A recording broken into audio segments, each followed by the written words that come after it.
Good morning mga guys. Magluluto tayo ngayon ng nilagang baka. Easy lang. Kakuluin lang natin yung ating tubig.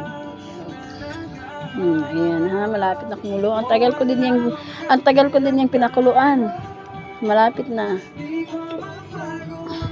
Sa nilagang baka natin, hindi na kailangan ng maraming mga sibuyas, pinagsama na siya. Sibuyas, kamatis, ganyan, pinagsama na natin siya. Simple lang to. Simple lang siya. Yan na guys, malapit nang kumulo. Malapit nang kumulo, lalagyan na natin yung baka natin. Kilala nyo naman ako, matipid ako. Pero dahil sa nabigyan tayo ng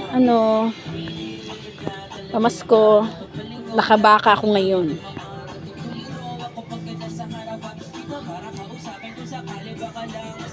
Magluluto ako ngayon ng baka, tapos nakaluto na rin ako ng talong at saka bulad. Yan ang pares ng ating nilagang baka. Ayan. Wow, social nilagang baka.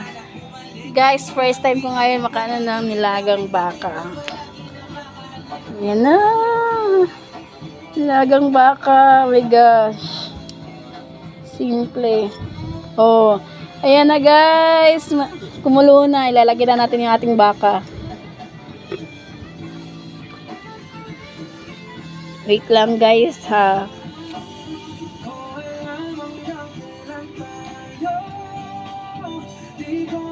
Yan, nilalagyan na natin yung ating baka.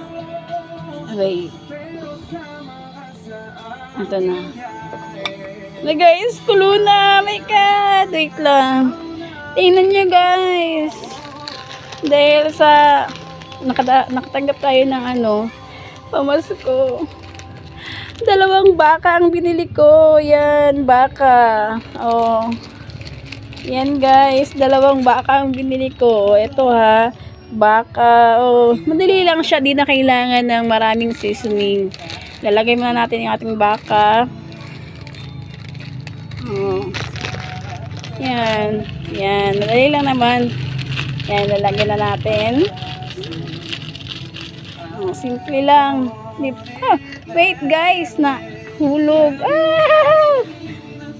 Ano ba yan? Patong isang baka. Simple, easy to cook.